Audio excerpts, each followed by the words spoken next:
Last week we talked about the wives. This week I want to pick it up at verse 25 and the duty of the husband.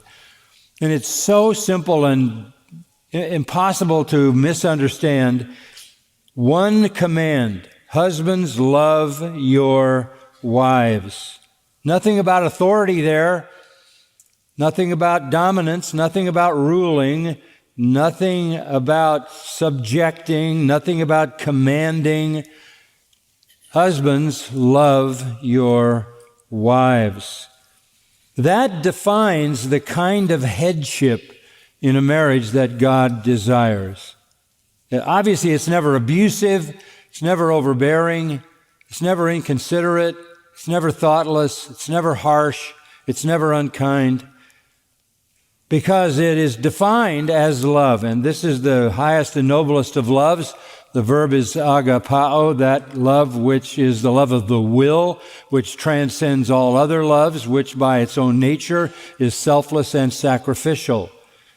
So husbands, it's pretty simple. The responsibility is to love your wives. That's the command. And this is to be generated by the husband.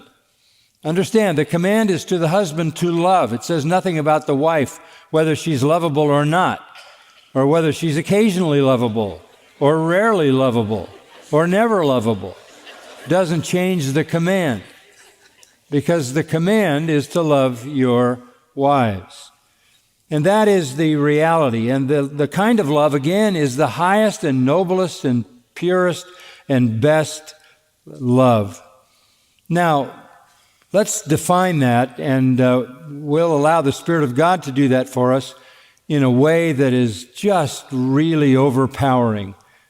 What do you mean, love your wives? Oh, this is what I mean. Verse 25, just as Christ also loved the church.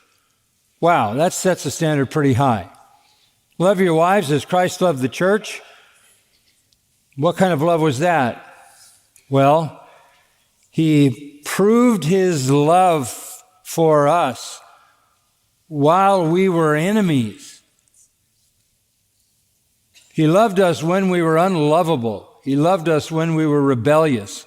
He loved us when we were full of hatred. He loved us when we were wretched, vile, sinful. That's the kind of love. This is not love that is won by the object. This is love that is given in spite of the failures of the object. Chrysostom, the golden-mouthed preacher in the 4th century church, wrote this: "Hear the measure of this love.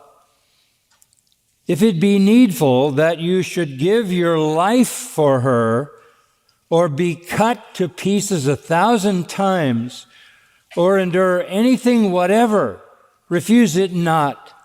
Christ bought his church and brought his church to his feet by his great love, not by threats, nor any such thing.